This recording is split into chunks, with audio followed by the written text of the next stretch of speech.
My name is Lisa and you're watching the Wonder of Ivy YouTube channel.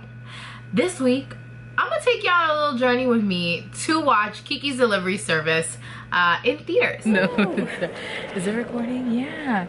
So Rose and I, we gotta be serious if we're gonna be out here. So Rose and I are at the movies. We're about to watch Kiki's Delivery Service. How many times have you seen Kiki's Delivery Service? Like twice. I've seen it like 3 or 4 times because they always used to show it on ABC Family. So yeah, so we are avid Ghibli Fest movie watchers. We come like every month to watch it. We just like the experience, and we're gonna go ahead and watch it. Yay. So if you are unaware, every year for the last 3 years, G Kids has teamed up with Fathom Events to bring Studio Ghibli movies to the big screen. If you're unfamiliar with Studio Ghibli, hold on a second, because you actually may not be that unfamiliar. Studio Ghibli is responsible for some of the biggest anime movies, and I would say biggest movies in history. Movies that include Howl's Moving Castle, The Castle in the Sky, Princess Mononoke, The Tales of Princess Kaguya, Kiki's Delivery Service, and one of the biggest anime films, the biggest anime film of all time, Spirited Away.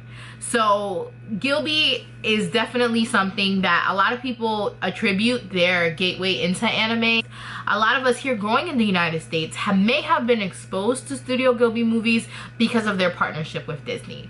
I know, for example, I watched Kiki's Delivery Service, I think, on ABC Family, now known as Freeform, and I think the Disney Channel, you know, because all that falls under the Disney umbrella. So even if you think you may not recognize a Studio Ghibli movie, you might have seen one or even just heard about it, because Studio Ghibli movies kind of transcend genre in the sense where it's still anime, but you don't have to be an anime fan to enjoy it. It doesn't have, you know, while it has the beautiful artistic anime, and some, you know, a lot of people don't say, well, it's too anime for me. You know, it's the perfect amount of anime, yet not too traditional anime that bridges it beautifully that people love. So, like I said, I've been into Studio Ghibli movies for as long as I can remember. I've seen, I think, 50, 60, 70% of them, and I enjoy them. I love them. They're beautiful. They always touch my heart in a certain way, and it's something that I know if I'm having a bad day, I can just watch one of those movies and my mood is instantly transformed. So back to Ghibli Fest. So Ghibli Fest, also side note, some people say Ghibli Fest. Y'all weird, I don't trust y'all. But Ghibli Fest, I've been going, I think, since last year, and it's like I said, it's been 3 years in a row, but up until recently, Ghibli Fest was definitely not in an area near me. So Ghibli Fest brings these certain Ghibli movies to select theaters, and for the longest time, those theaters weren't around me. They were in the Philadelphia or just the Philly area. This year, thank God, in 2019, now both dub and sub Ghibli versions are in Reading, where I live, and now I don't have to drive an hour plus to go watch the Ghibli movies, and I absolutely love that. I mean, I have driven an hour for an anime movie. It's not a problem. I love the experience, but I'm glad that it's more mainstream now, and every time I've gone to a Reading showing, it's definitely been a packed house. You know, almost every seat is filled, and we all in there with our Ghibli merch. If I don't have a Ghibli shirt to wear, I will just wear another anime shirt, because how else are we gonna identify ourselves? But it's pretty, you know, it's pretty cool. And as you'll see in the clips from the vlog, I go with my best friend Rose, aka my soulmate, and me and her, we've gone to almost every single anime movie together. We've gone to Philly before to see different movies that are not affiliated with Studio Ghibli, and it's always such a great experience. To me, you know, it's cool watching an anime movie online. Like, I'll watch it on my phone, I'll watch it on my laptop, project it onto the TV, but there's definitely a different sense to it when you watch it in a movie theater. So we just got done with Kiki's Delivery Service. It was that cute. I feel like, for me personally, watching it on the movie screen is like a completely different experience. I agree. Like, it's always a different experience, because like you watch this like on your laptop, or like on like whatever, and then you're like, you see it on the big screen, you're like, ah, oh, it's so nostalgic. And I think too, like when you're home, like you be on your phone or you be doing stuff, like you don't really be like unless like Like you watch actively watching. right, like you're watching it, but you're watching it like not 100% focused. I feel like the good thing about watching in theaters is you're 100% percent you're 100% like zoomed in, you're 100% paying attention. And that too, it's like it's older, so it's like it's more crisp, like the animation and everything. Right, the quality on the screen quality is like bam. But then it's like it's just like so nice to like rewatch it because they're like, damn, this is like this is from 1989. yeah, I didn't know that it was that old. It's It's the 30-year anniversary. That's crazy. That's where the hell is, oh, my car's I don't know where my car is. But yeah, that's the crazy part is it's so, one is, I mean, Gilby's been around forever, but Kiki's delivery service is just like the cutest thing. It's so lighthearted and just so cute. Like it just makes you feel good. It does.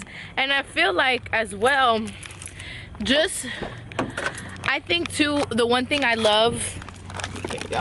The one thing I love about watching it on the TV, on the movie screen is like, I feel like a lot of us, like we started watching anime a couple years ago, or like 10 years ago, and there wasn't a lot of anime representation. Right. So you couldn't be out here watching, like going to a movie theater to see Like your it was anime. very rare for you to see that because it's like you would always have to like find it like in the not dark web, but like in the deepest like type link. of some link that would give you a freaking virus for days on your computer. Right. But you would always try to like find it. So like finding this in the movies, it's like so thrilling. And even being older watching it, you're like, oh my gosh, like this is just, it's just so great for especially anime watchers because you're like, damn, on a big screen you get to finally watch it versus watching it like on your laptop or when you had to do like it's 7 parts and then you get part 3 and you don't got like part 6. You know what I used to do? I used to rent a lot of DVDs from Netflix back when Netflix was you renting the DVDs before it was streaming.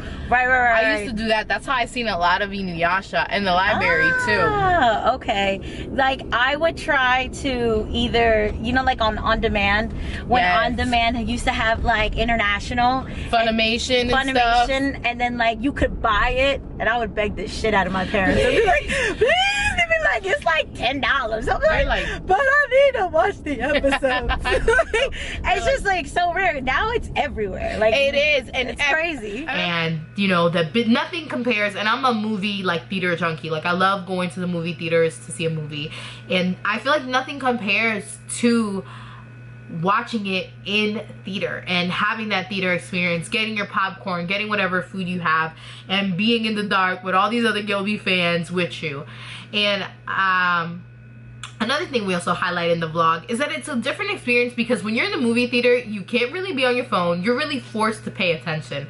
I definitely can say I'm guilty of when I'm watching a movie, I'm on my phone, you know, I'm getting up, getting drinks, getting snacks, not pausing the movie. So you may miss little details. And even though I've seen Kiki's delivery service, I want to say now 2 or 3 times, both in Japanese and in English, even watching it in theaters, I was like,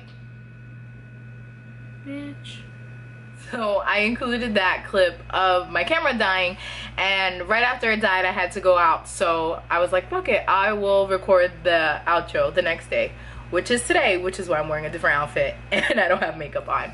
But overall, Ghibli Fest and watching it in theaters is absolutely worth your time, worth your money. It's only like $1 more, I think, in most theaters over your regular movie theater ticket.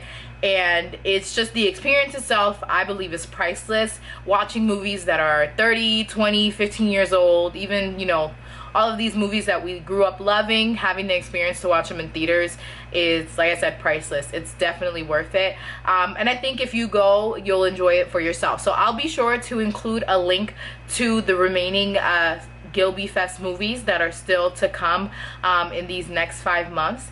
And I hope you go ahead and check it out, and be sure to comment below what your favorite Ghibli movie is. I believe mine is Howl's Moving Castle, but that's just maybe there's another one, I just haven't seen them all.